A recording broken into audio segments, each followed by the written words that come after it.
G'day folks, Jim here from Orchard Forex. It is Saturday the 29th of May and the markets, we've just finished the week on a quiet sideways note ahead of the Monday holidays in both the US and the UK, with most assets chopping around in a narrow and rather disinterested session really.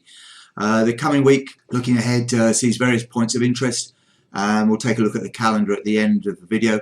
But the main focus is going to be on Friday's US jobs data and non-farm payroll numbers, which they should see an improvement after last month's huge miss on expectations.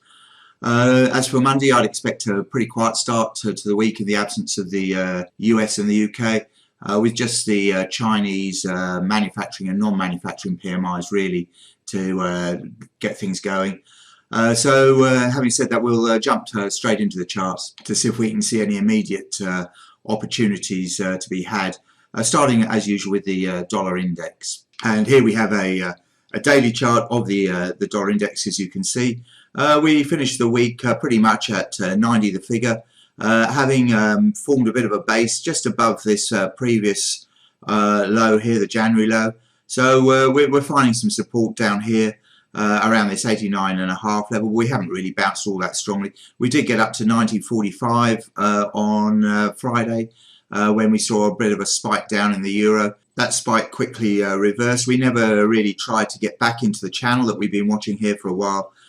So while the momentum indicators for the dailies do look very slightly positive, and I do think we could see another test of the upside to this 90.60 level. If we broke back into the channel, then the 100-day moving average comes in here at 91.08, so that would be a level to watch, but I'm not sure we're going to get there. If we go further out, the weeklies don't look quite so positive. Okay, so here we have a weekly chart. Here's the channel I've been pointing out on the dailies, and we've got added support coming back here from this 2018 January low, moving up here. So that provides an added level of support around this sort of 89, 30, 40 area, just ahead of this low at 89.25.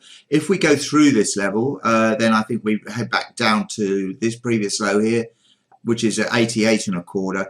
That's some way off at the moment, but the indicators, the weekly indicators, do look a little bit heavy. So overall, I think what we're looking for, don't forget we're coming into the driving season in the States, the Northern Hemisphere holidays. Not that anyone can go anywhere at the moment, really.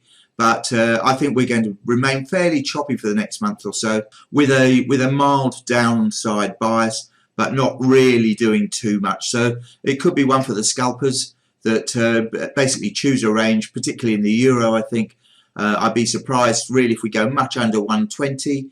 Having said that, in the euro, I don't think we're going much really above sort of 123, if indeed we actually ever get to see that at all. So, having said that, with the weekly dollar index charts, we now will fast forward to the euro and see what that holds for Monday. So here we do have a 4-hour chart of the euro, and as you can see, we've been trading this channel now quite nicely since mid-March, I suppose. And we did break to the downside in Europe on Friday. Took out some stops, but came back in to finish the week within the channel. Now the 4-hour charts are a bit inconclusive, really, and I don't think we're probably likely to do a great deal on Monday. So it wouldn't surprise me to see a fairly tight range, sort of really above this sort of 121 sort of 60 level, but confined on the top side by, I would say, 122.25. I don't really expect to see too much.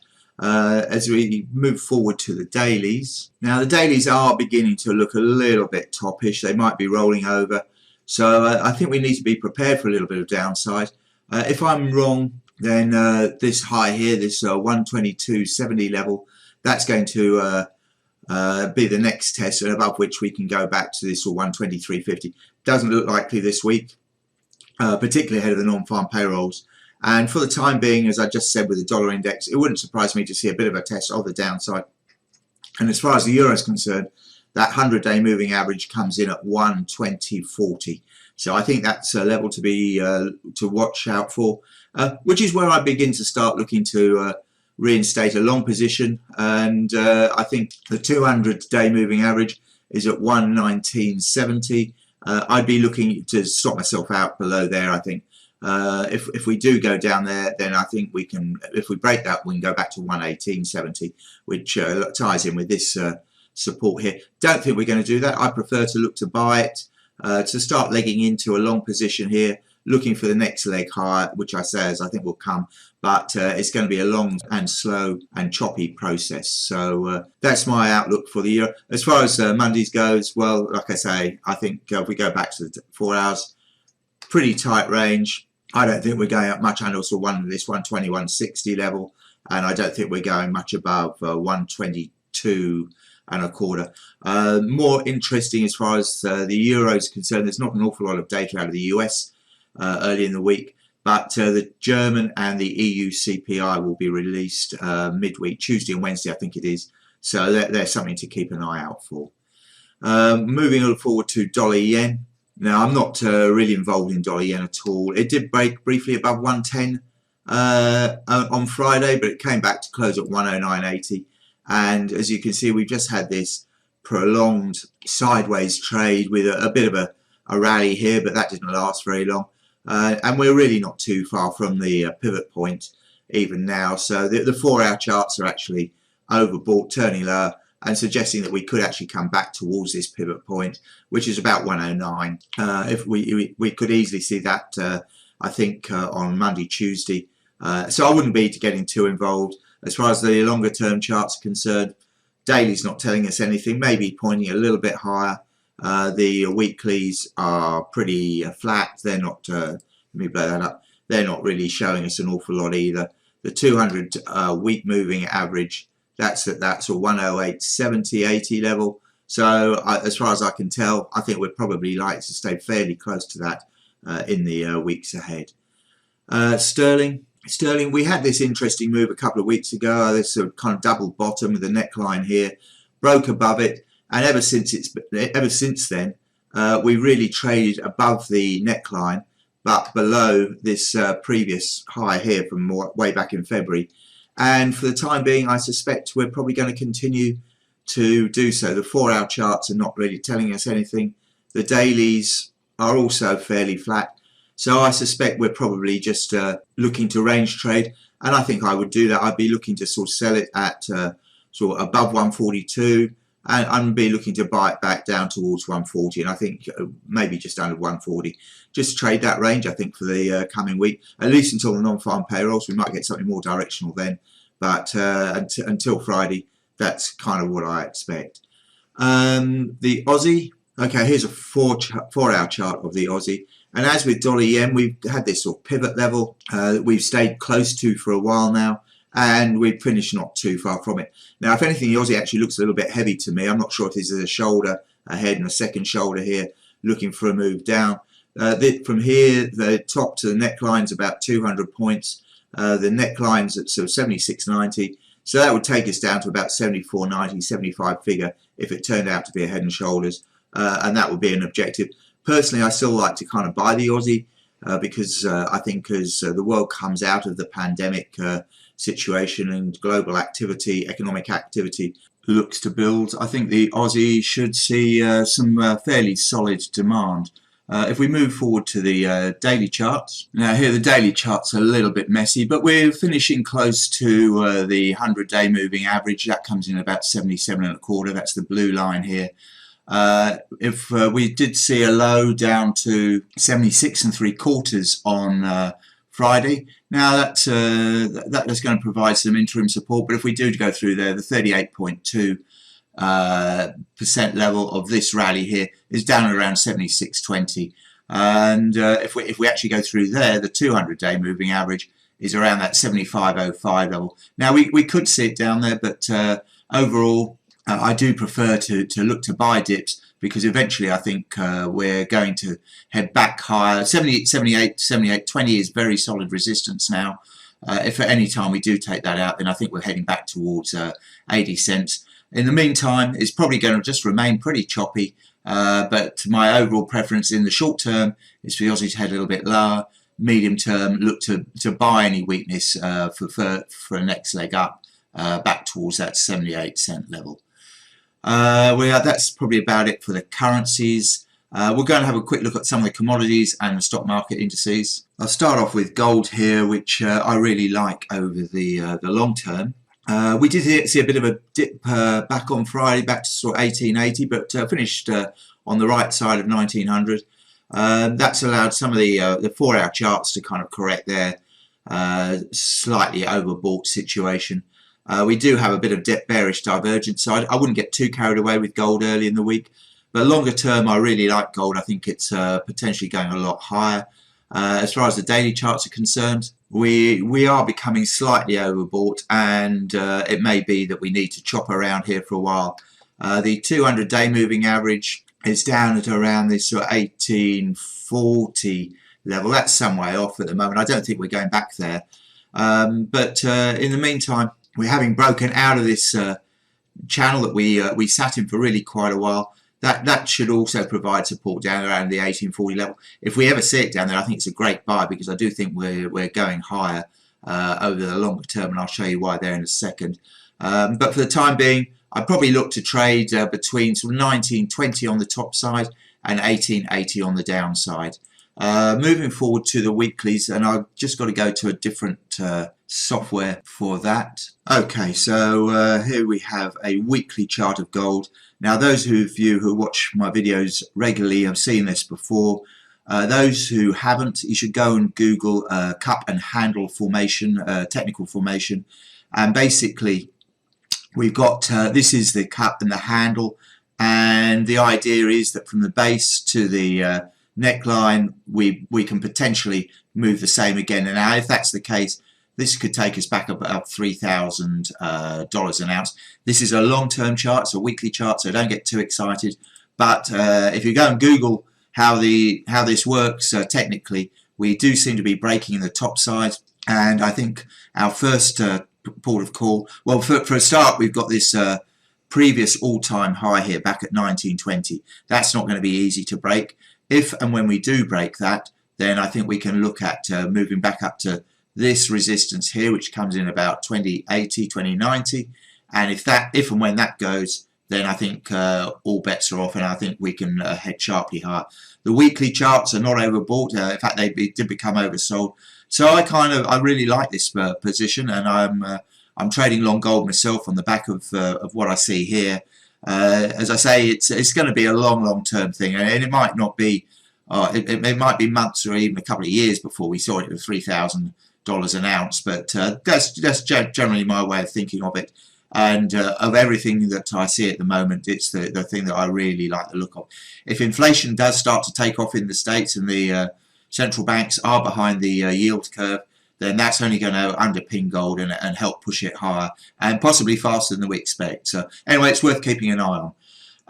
We'll go back to reality now and have a near-term look at the oil market. Okay, so here we have a chart of West Texas Intermediate, a daily chart, and basically we're really chopping sideways just below this previous high here. That was at around $68. That's just below there, actually, $67.95, and we've still yet to take that out. If we do take it out, then we need to go forward to the weekly charts, and we've got this 61.8% of this move down. So that's going to be a bit of a hurdle. That's at sort of 68 3/4 or so.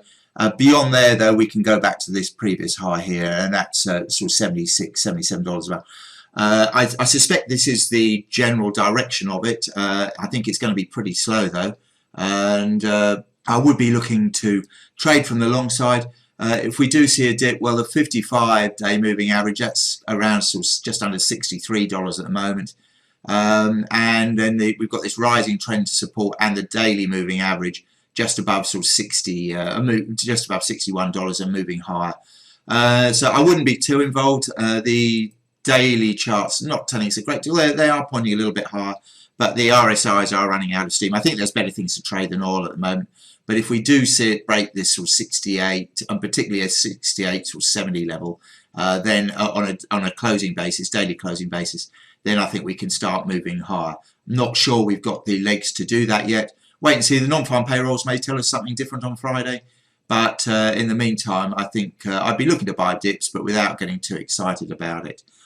Let's have a look at the stock markets, and here we have a daily chart of the S&P 500, which once again is chopping around just below its previous all-time high. We'll go back to the 4 hourlies. There was the all-time high. So we're chopping around, not doing a great deal, and I think we'd probably like to stay that way at least really until Friday, which case we might get some directional movement. The daily charts, the momentum indicators, they're not telling us a lot. The weeklies are overbought and turning a little bit lower. So, and we, as I pointed out many times before, we've got this bearish divergence on the RSIs. So I'm a little bit dubious about the US stock markets. I think they can go higher, but I think it's going to be a hard road to hoe, and it's going to be a slow process. More of what I like actually is the Aussie stock market. Now here we have a chart of the ASX 200 daily, and as you can see, we've basically come into line with this previous all-time high. The local domestic market had a all-time high close on Friday, and the SPY ended up, it actually reached 7,200 in New York on Friday night, before coming back a little bit to settle pretty much unchanged around current levels. So I don't think we're going to move too far on Monday, but the daily charts are pretty neutral, which I think allows us the leeway to head a little bit higher.